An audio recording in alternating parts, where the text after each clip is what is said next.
Thank you, Mark, and a big hello from London. We've had some interesting technical patterns this past week.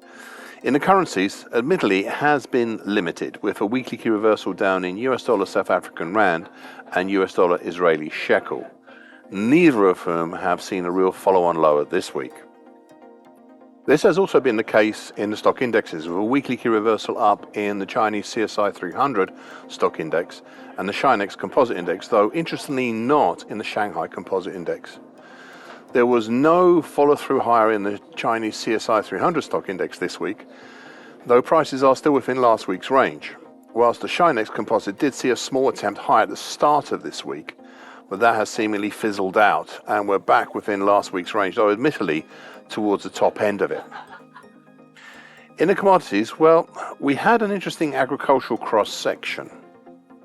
We had a weekly key reversal up in London coffee futures, which saw an immediate follow-on higher on Monday this week. But then that ran out of steam, though once again we are within last week's range towards the upper half.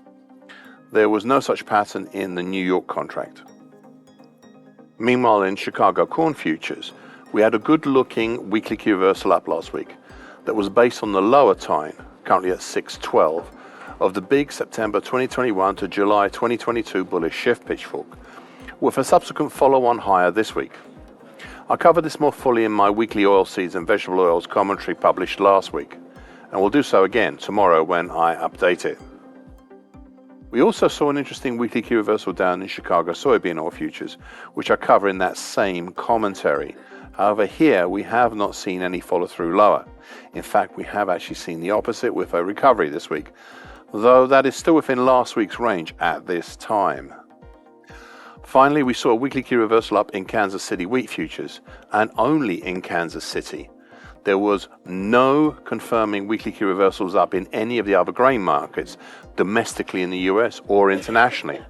However, though it may have been on its own, this Kansas City contract has acted as a leading indicator for the other grain markets, as we have not only seen a follow-on higher in Kansas City wheat futures, but also seen moves higher in other US and international grain markets. I'll be covering grains in more detail in tomorrow's weekly videos. As always, I'm happy to answer any direct questions of anyone who is interested, and with that, I'll finish this section from London. And I hope you found these comments useful. Thank you for listening. This weekly broadcast gives the essential market patterns and consequences. Please be aware of the risk disclaimer posted both at the front and the back of this broadcast. Copyright is Eddie Topic and ADM Investor Services International Limited. And here comes the final important bit.